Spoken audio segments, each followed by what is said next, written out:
नमस्कार, आप देख रहे हैं जवाब तो देना पड़ेगा और आपके साथ में विजेंद्र सोलंकी।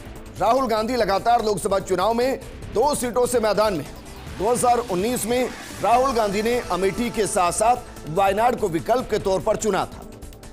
यानी अगर अमेठी से चुनाव हार जाएंगे तो वायनाड से लोकसभा पहुंच जाएंगे, और हुआ भी ऐसा। इस बार वो वायनाड के साथ रायबरेली से चुनावी मैदान में।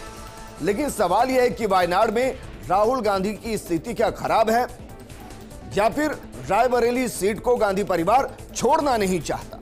सवाल यह भी कि अगर गांधी परिवार को ही चुनाव लड़ना था तो प्रियंका गांधी को चुनावी मैदान में क्यों नहीं उतारा गया, क्योंकि दोनों सीटों से राहुल गांधी सांसद रहेंगे नहीं। अगर दोनों सीट जीत भी जाते हैं तो उनको एक सीट छोड़नी होगी, और वो कौन सी सीट होगी, रायबरेली या वायनाड, ये तो वक्त बताएगा।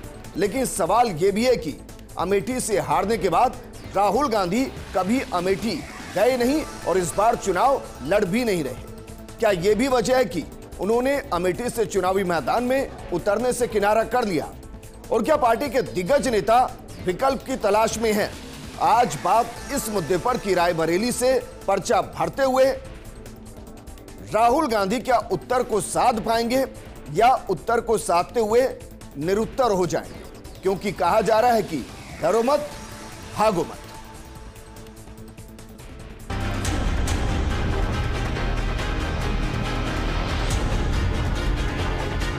ये राहुल बाबा नाम के यान को सोनिया जी 20 बार लॉन्च कर चुकी है, मगर लॉन्चिंग इनकी सफल नहीं हुई।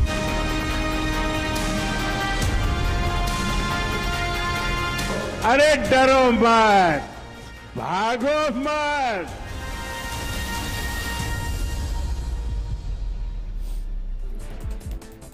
तो क्या वाकई में राहुल गांधी अमेठी से डरकर रायबरेली की तरफ आए हैं, या रणनीतिक तौर पर वो उत्तर भारत को साधने के लिए, यूपी की सीटों को साधने के लिए और गांधी परिवार की परंपरागत सीट को बचाने के लिए रायबरेली आए? इस मुद्दे पर बात करने के लिए हमारे साथ मौजूद हैं बीजेपी के नेता, वरिष्ठ नेता, पूर्व सांसद राम कुमार वर्मा जी। हमारे साथ मौजूद हैं कांग्रेस प्रवक्ता नितिन सारस्वत जी और राजनीतिक विश्लेषक मिथिलेश जैमिनी जी। नितिन, शुरुआत आपके साथ।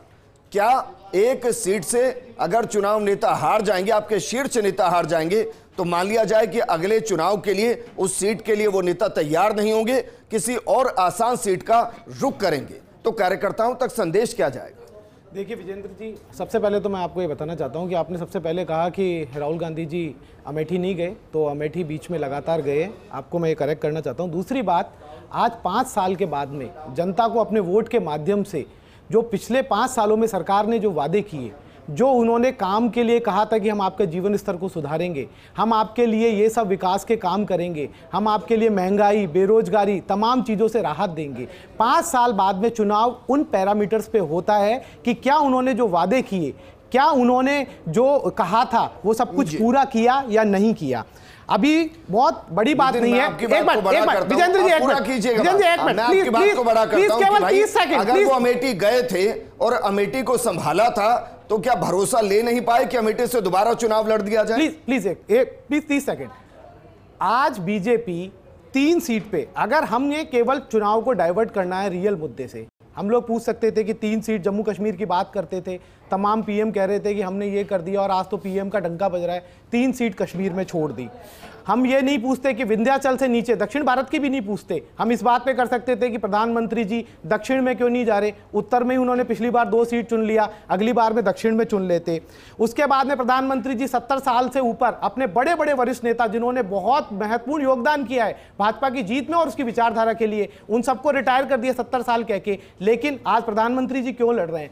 लेकिन बात यह है कि आज जो 5 साल बाद में जो चुनाव हो रहा है, वहां पे जनता को रियल मुद्दों पे चुनाव लड़ना है, जो आपने वादे किए। नितिन, मैं वापस अपने सवाल पर आता हूं। मैंने नहीं टोका आपको, लेकिन अब वापस सवाल पर आता हूं। भाई, आपकी बात को मैं बड़ा करता हूं कि राहुल गांधी लगातार अमेठी गए, लगातार अमेठी को संभाला, तो क्या वहां संभल नहीं पाए जो रायबरेली आ गए? देखिए राहुल गांधी जी, मैं आपको याद दिलाना चाहता हूं कि उत्तर से दक्षिण और पूर्व से पश्चिम लगभग सभी जगह गए हैं, सभी जगह वो जनता के बीच में गए, जनता की बातें सुनी, उनके मुद्दों को ध्यानपूर्वक सुना और उन्हीं सब मुद्दों के बीच में उन्होंने हमने जो न्याय पत्र लाया है वो न्याय पत्र उन्हीं मुद्दों से। तो राहुल गांधी जी केवल अमेठी नहीं पूरे देश में गए। सुनिए सुनिए विजेंद्र जी, मैं नहीं कर रहा। पिछले चुनाव में लगा था ना कि अमेठी की सीट फंस गई तो वायनाड पहुंचे। देखिए इस बार ये लग रहा है कि वायनाड की सीट फंस गई है, इसलिए रायबरेली आ गए। विजेंद्र जी, मैं अगर कोई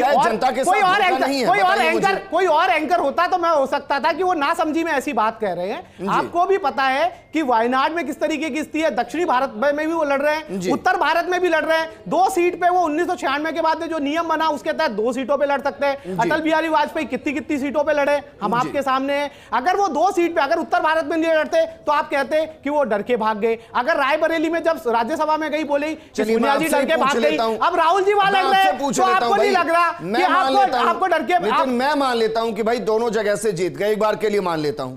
तो बताइए दक्षिण छोड़ेंगे या उत्तर छोड़ेंगे? मैं ये कह रहा हूं कल रात तक जब हमारी की जनता के साथ धोखा करेंगे, बताइए जरा। मेरी बात तो समझिए जी। कल रणनीति के तहत जब कल रात तक आपको और मेरे को नहीं पता था कि राहुल जी कहां से लड़ेंगे, एक रणनीति के तहत उन्होंने कल रायबरेली में नामांकन किया। उसके बाद में अब जीतेंगे तो क्या होगा, तो उसके बाद में हर 5 बजे हमारी डिबेट होती है, तो 5 बजे बाद जब डिबेट होगी तो हम आपको बता देंगे कि दोनों जगह जीतेंगे तो क्या होगा। नितिन, मैं इसलिए आपको समझदार प्रवक्ता कहता हूं कि आपने एक सवाल खड़ा किया, अगर जीते तो ये संशय आपके अंदर है। लोकतंत्र में इसलिए आपको समझदार प्रवक्ता कहता हूं। मैं इसलिए बोल रहा हूं, मैं मोदी जी की तरह रामकुमार जी जुमले करने में विश्वास नहीं रखता। जब तक बैलेट से वोट नहीं देनी जनता तब तक कोई नहीं कह सकता। राहुल गांधी पहले ऐसे नेता है जो 2 सीटों से चुनाव लड़ रहे हैं, ऐसा तो नहीं है ना। तो फिर इसको लेकर सियासत क्यों? और जब कानून ये कहता है कि एक नेता 2 सीटों से चुनाव लड़ सकता है तो सियासत क्यों? देखिए विजेंद्र जी, स्थिति पूरे भारत के अंदर जो आप देख रहे हैं ऐसी हो गई है कि कांग्रेस के पास में चुनाव लड़ाने के लिए उम्मीदवार नहीं रहे हैं। इतनी बड़ी पार्टी जो अपने आप में बहुत दम भरती थी, लेकिन भारतवर्ष के अंदर उनके पास में प्रत्याशी पूर्ण रूप से नहीं है जी। आपने देख लिया 543 में कितने खड़े किए, उसमें नहीं जा करके। लेकिन अभी राहुल गांधी जी जिस तरह से वो वायनाड की स्थिति को देखा है, ये पूरा देश जानता है।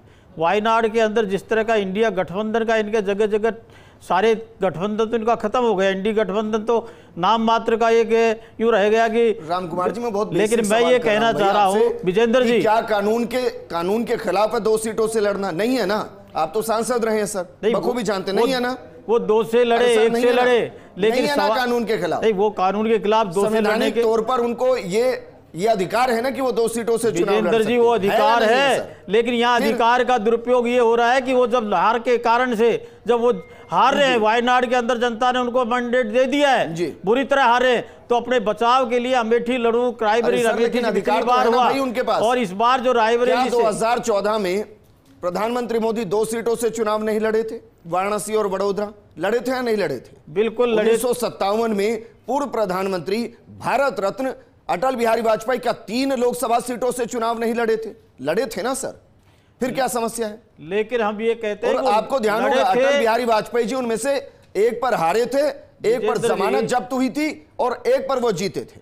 वो लड़ सकते हैं, सारा कुछ ठीक है, लेकिन मैं कह रहा हूं कि जिन परिस्थितियों में जो मंथन और चिंतन करते हुए जिस तरह से कांग्रेस की हालत हुई और जिस व्यक्ति को 20 साल से लॉन्च कर रहे हैं तथाकथित तो नेता के रूप में, उसने कांग्रेस को किस स्थिति में ला दिया है। जब वायनाड की स्थिति बिल्कुल खराब हो गई है तब उनको जाकर के अमेठी से क्यों नहीं आ गए?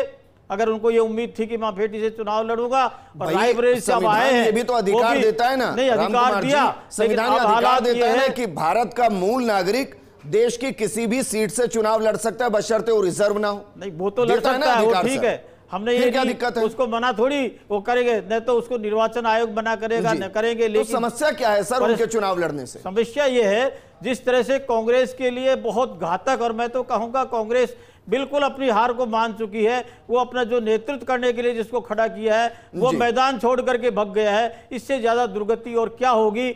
मैं तो कहता हूं अभी भी ये घोषणा कर दे, खुश होने वाली बात है, फिर क्यों हमले किए जा रहे हैं? नहीं, हम खुश होते ही नहीं है। हम हमारी मेहनत पर, जनता का विश्वास पर, नरेंद्र मोदी जी अपनी मेहनत पर, और ये भारतीय जनता पार्टी का नेतृत्व कार्य करता है विकास के आधार पर। अगर ये सब है तो बयान ये आने चाहिए थे कि भाई ठीक है वायनाड में हमने मुकाबला दिया है और रायबरेली में भी हराएंगे, फिर ये क्यों है ये तो जो जिस हारना ही है तरीके का उनको। नैरेटिव है? रायबरेली में हारना है, लेकिन मैं कह रहा हूं कि कांग्रेस की क्या दुर्गति हो गई है। जामिनी जी, मेरे दो सवाल हैं सर आपसे। पहला तो ये कि क्या उत्तर भारत को वाकई में सिर्फ एक रायबरेली सीट से कवर किया जा सकता है, ये जबकि नैरेटिव पहले से सेट है कि अमेठी से वो चुनाव नहीं लड़ रहे हैं क्योंकि मुकाबला फिर से कांटे का होता और हार जाते तो एक बड़ा सवाल राहुल गांधी पर खड़ा हो जाता। दूसरा सवाल ये खड़ा हो रहा है कि भाई अगर वहां से किसी गांधी परिवार से ही उतारना था तो प्रियंका गांधी क्यों नहीं? अगर राहुल गांधी को लग रहा है कि वायनाड से वो 2 लाख प्लस से चुनाव जीत जाएंगे, क्योंकि एक सीट तो छोड़नी पड़ेगी, तो जनता क्यों चुने फिर? देखिए, निश्चित रूप से कल रात को 10 बजे तक जिस तरीके से अमेठी में होर्डिंग लग रहे थे, जिसमें राहुल गांधी के साथ यूपी का वो नौजवान चेहरा भी था समाजवादी पार्टी के, तो क्या अखिलेश और राहुल की जोड़ी भी अमेठी में स्मृति ईरानी को पटकनी नहीं दे पा सकती थी? ये एक इंपॉर्टेंट सवाल है। दूसरा, जिस सीट को बहुत सुरक्षित माना जा रहा है उसमें भी वोटिंग परसेंटेज भले सोनिया गांधी जीती हो, लगातार गिर रहा है और बीजेपी का बढ़ रहा है, तो वो भी अलार्मिंग सिचुएशन। और सबसे बड़ी सिचुएशन ये है कि क्या वो साउथ के लोगों को, वो केरल के लोगों को क्या दगा देंगे, जिन केरल के लोगों ने उस बुरे दौर में जब आप स्मृति ईरानी से हार गए थे, वायनाड वालों ने आपको संसद में पहुंचाया, उसका क्या जवाब देंगे? और सबसे इंपॉर्टेंट चीज है कि जो पॉलिटिकल इनर्शिया बहुत तेजी से चेंज हो रहा है, ये दौर अटल बिहारी वाजपेयी का है, मोरारजी देसाई का नहीं है, ये मोदी का दौर है। और मोदी के दौर में चुनाव जीतने के लिए आपको शाम दाम दंड भेद सब आने चाहिए, और शाम दाम दंड भेद में कहीं न कहीं अमेठी में स्मृति ईरानी राहुल गांधी से 2 कदम आगे थी, और अमेठी कभी वो गए नहीं। सबसे इंपॉर्टेंट चीज है कि पुत्र मोह किस तरीके से है कांग्रेस में। अशोक गहलोत अपने बेटे को रिलॉन्चिंग करते हैं जालोर से, नकुल नाथ को लॉन्चिंग करते हैं कमलनाथ, गौरव गोगोई को लॉन्च करते हैं उधर, और जो सोनिया गांधी है जो कहती है लड़की हूं लड़ सकती हूं, जिसने यूपी में काम किया, तो प्रियंका गांधी को क्यों नहीं लड़ाया? एक तरफ आप पैरवी करते हो कि हम महिला आरक्षण 50% देंगे, तो प्रियंका गांधी ने कौन सी भैंस खोली थी? प्रियंका गांधी को क्यों नहीं लड़ाया गया चुनाव?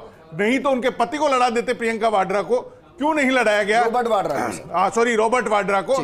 तो ये इंपॉर्टेंट चीज ये है कि कांग्रेस में अभी भी धृतराष्ट्र की तरह पुत्र मोह पूरी कांग्रेस में हावी है। नितिन, सवाल मेरा यहीं से आपका है कि भाई एक नारा वाकई में सही था कि लड़की हूं लड़ सकती हूं, क्या वाकई में आपकी जो शीर्ष नेतृत्व में जो प्रियंका गांधी आती हैं, क्या वो भी वर्तमान स्थिति में ऐसी नहीं कि वो चुनाव लड़ने की स्थिति में आ जाए, किसी एक सीट से चुनाव लड़ जाए?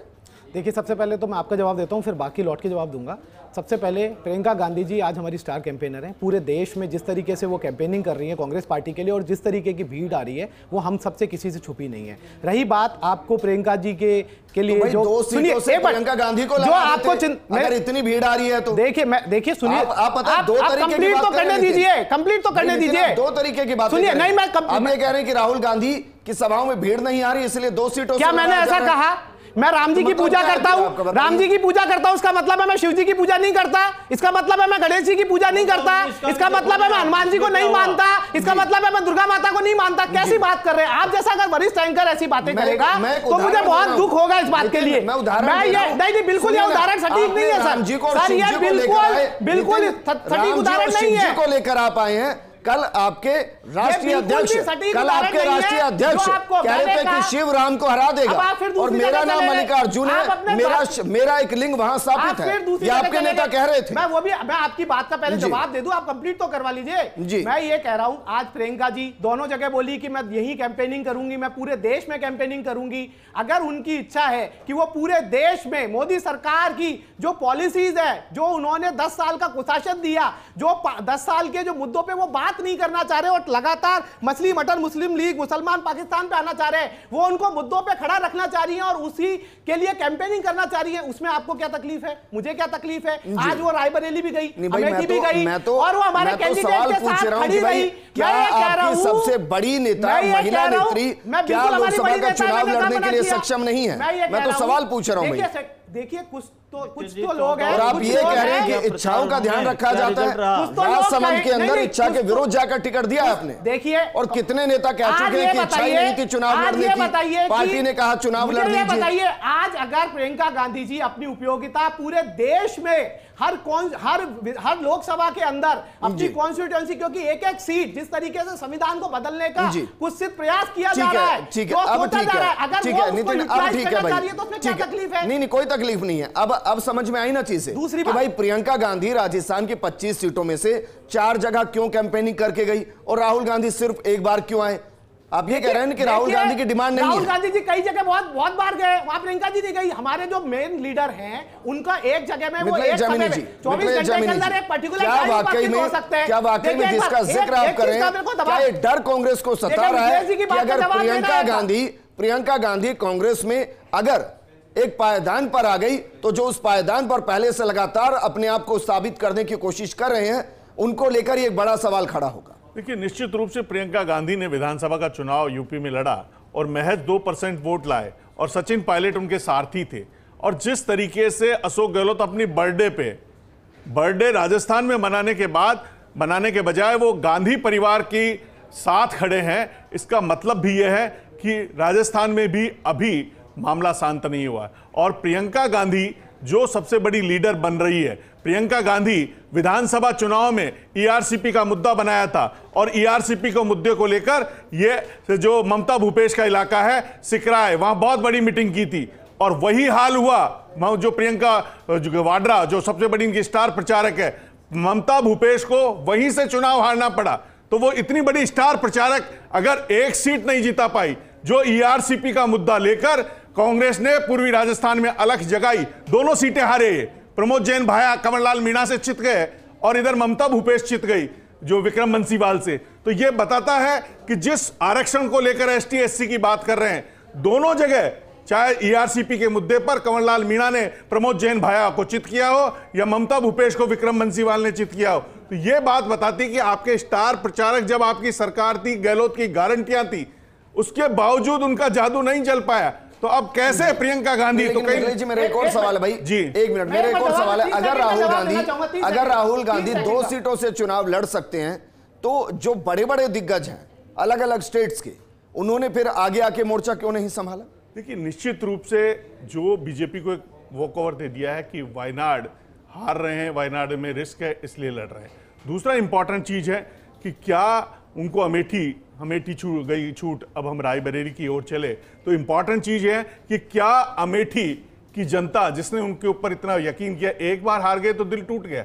राजनीति में तो बार बार हारना पड़ता है, राख से खड़ा होकर आपको अपना कैरियर बनाना पड़ता है। तो ये चीजें चाहे अटल बिहारी वाजपेयी हो चाहे अशोक गहलोत हो, ये लोग हारे लेकिन अपना सीट नहीं बदली। अशोक गहलोत अगर जोधपुर छोड़ देते, एक चुनाव हार गए थे, तो क्या वो 3 बार सीएम बनते? तो राहुल गांधी को उनको ये सीख देनी चाहिए थी कि मुझे देखिए, मैं जोधपुर से पहला चुनाव हारा लेकिन मैंने जीत के झंडे गाड़े और राजस्थान में 3 बार सीएम बना। आप भी अमेठी में दम ठोकिए, अमेठी क्यों छोड़ के भागे? एक मिनट में अब एक बोलिए। देखिए, सबसे पहले हमारे राजनीतिक विश्लेषक जी ने कहा कि मुद्दों से क्या नाम से वहां कल रात को झंडे लगे हुए थे, क्या नाम से अखिलेश जी के और राहुल जी के, और आज नहीं। आज शायद वो देखना भूल गए हैं कि पूरी इंडिया गठबंधन, समाजवादी पार्टी झंडे के साथ और पूरे कार्यकर्ता जिस तरीके के जोश था अमेठी में नामांकन में, वो मेरे को लगता है कि ये बिजी शेड्यूल होने के कारण नहीं देख पाए। गुजरात की सीट जब मोदी जी ने छोड़ी तो उस हिसाब से तो मोदी जी ने अपने गुजरात राज्य को दगा दे दिया इनके कहने के अनुसार। तीसरी बात इन्होंने बोला ये मोदी का दौर है, बिल्कुल मोदी का दौर है। 2014 के अंदर भी केवल वो सोनिया गांधी और राहुल गांधी को कोस रहे थे और 2024 के अंदर भी केवल सोनिया गांधी और राहुल गांधी को कोस रहे, क्योंकि इतना मुद्दा विहीन होना सत्ता पक्ष को इतना 2014 में मोदी को 2014 से बहुत पहले मोदी को कोस रहे थे। बात कर रहे हैं, बिल्कुल गलत बात। हम लोग हर जगह मुद्दे की बात कर रहे हैं, अपने न्याय पत्र की बात कर रहे हैं, रोजगार की बात कर रहे हैं, महंगाई की बात कर रहे हैं, संवैधानिक संस्थाओं के खत्म होने की बात कर रहे हैं, लोकतंत्र की बात कर रहे हैं, इलेक्टोरल बॉन्ड की बात कर रहे हैं। हम हर जगह श्रमिक न्याय, किसान न्याय और नारी न्याय, युवा न्याय, हिस्सेदारी न्याय की बात कर रहे हैं। बिल्कुल आप गलत कह रहे हैं। और आपके राजनीतिक राष्ट्रीय विश्लेषक अध्यक्ष, के नाम पे आपके ऊल जलूल राष्ट्रीय विश्लेषण अध्यक्ष करना मेरे हिसाब भगवान से शिव बंद के कर हाथों देना राम चाहिए। को हरवाना ये चाहते हैं ऊल आपके जलूल जो राष्ट्रीय विश्लेषण है अध्यक्ष। राजनीतिक अहमद का विश्लेषक ये के चीज। नाम पे ये जी। बिल्कुल भी गलत है, क्योंकि ये तथ्यों के साथ मैच नहीं करता। जी। और राजस्थान की जनता पॉलिटिकल रूप से बहुत सक्षम है तथ्यों को जांचने में और हम उन्हें फिलहाल परखने के अंदर। रायबरेली पर बात कर रहे हैं, लेकिन राम कुमार जी भाई बीजेपी तो आश्वस्त है ना, आश्वस्त है या नहीं? बिल्कुल आश्वस्त और है। मैं ये BJP व्यक्तिगत मानता हूं कि राहुल के होने से बीजेपी को खुशी ही मिलती है।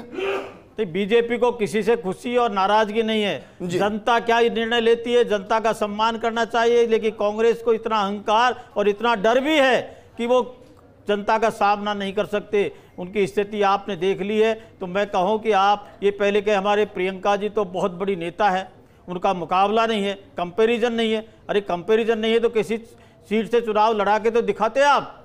और उन्होंने सही कहा, मैथिली जी ने सही कहा है, राजस्थान में उन्होंने आने के बाद में क्या स्थिति हुई थी, और 2014 2019 के अंदर उन्होंने वहाँ पर भी प्रचार किया था ना, क्या स्थिति हुई। पूरे इंडिया के अंदर आपकी हालत क्या हो गई है।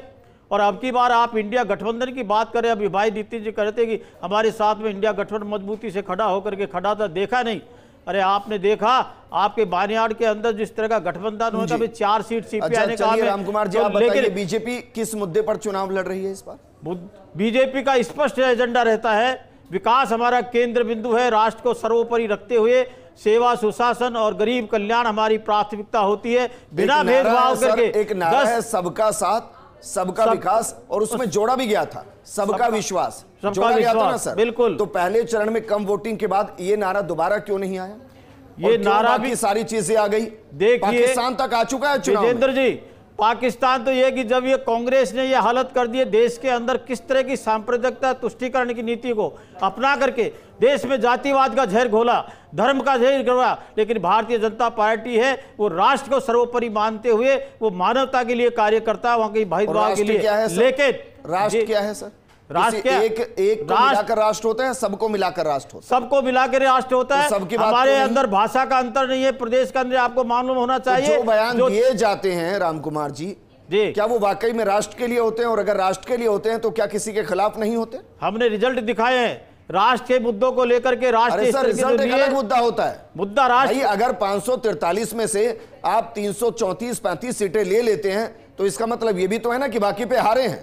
ये मतलब है या नहीं है? ये हारे तो अगर आप 40% वोट ले लेते हैं या 45% ले लेते हैं, मतलब ये भी तो होता है ना कि 55 से 60% वोट आपके खिलाफ पड़े हैं। देखिए नहीं होता इसका मतलब। विजेंद्र जी, जो चीज है, लेकिन भारतीय जनता पार्टी हर बहुत बड़े मैंडेट से जीतने के बाद भी हर स्तर पर अपना चिंतन मंथन करती है। आप तो सांसद रहे हैं साहब, और उसके बाद में मैंने देखा है, क्या ये गाइडलाइन नहीं है कि जाति धर्म के आधार पर वोट नहीं मांगे जाएंगे? क्या नहीं है गाइडलाइन? गाइडलाइन है, लेकिन हम नहीं ये कांग्रेस कर रहे हैं। आपको मालूम है कि इन्होंने किस तरह के जातियों के आधार पर जाति में से जाति और जाति में जाति किया।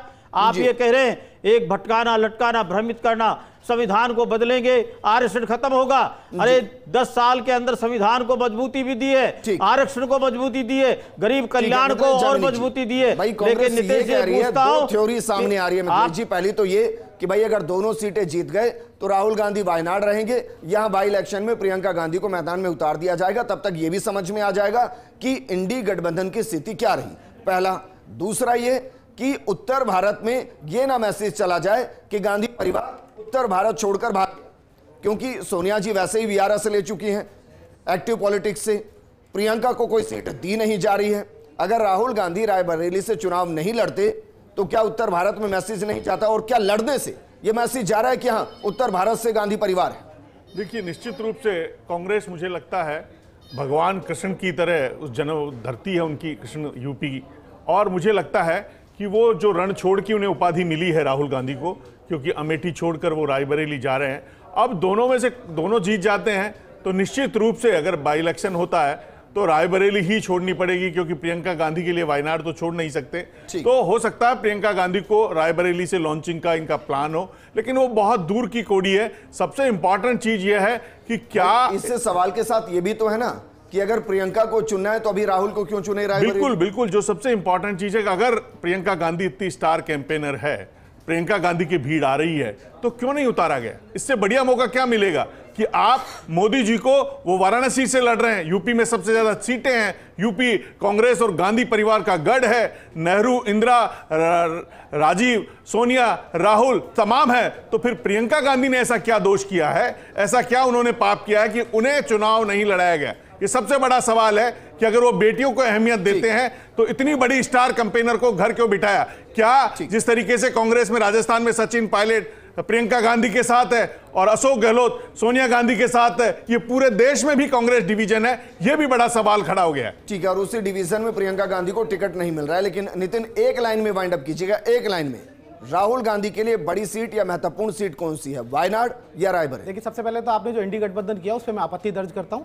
दूसरा, अभी जो हमारे साथी हैं, सर वो इंडी गठबंधन नहीं, इंडिया गठबंधन, आप एंटी गठबंधन आप कभी नहीं बोलते, प्लीज मैं आपसे रिक्वेस्ट करता हूं। इंडिया गठबंधन का मतलब अलायंस वो इंडिया गठबंधन है, वो इंडिया ऐसे अलायंस का मतलब एनडीए में भी गठबंधन कहते हैं, ऐसे नेशनल डेमोक्रेटिक अलायंस है, बिल्कुल। आप एंटी गठबंधन कभी नहीं कहते, उसको एंटी गठबंधन कभी नहीं कहते। और दूसरा, राहुल गांधी जी के लिए देश की 140 करोड़ जनता इंपॉर्टेंट है, कोई सीट इंपॉर्टेंट होने से। इस समय देश में जो मुद्दे हैं, महंगाई है, बेरोजगारी है, शब्दों से जनता नहीं देने वाली वोट, चंद पूंजीपतियों के सामने पूरी संपत्ति रख दी गई है, जिस तरीके से मुद्दा विहीन राजनीति हो रही है और जिस तरीके से नफरत फैलाई जा रही है, आज वो इंपॉर्टेंट है। संवैधानिक संस्थाओं की रक्षा करना इंपॉर्टेंट है, लोकतंत्र को बचाना इंपॉर्टेंट है, और तमाम जनता के जो मुद्दे हैं वो सबसे ज्यादा इंपॉर्टेंट है। नितिन, पहले तो मैं आपको बताऊं कि भाई ए का मतलब अलायंस होता है और अलायंस को हिंदी में गठबंधन कहते हैं। नहीं तो आप एंटी गठबंधन का बोलते हैं, इंडिया की परिभाषा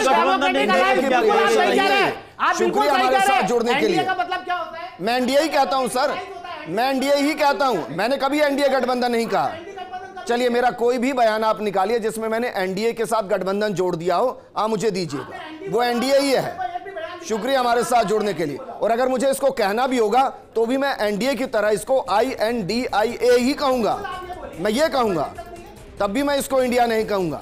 इंडिया हमारा देश है सर, कोई पॉलिटिकल पार्टी नहीं है जो गठबंधन के साथ चले। शुक्रिया हमारे साथ जुड़ने के लिए।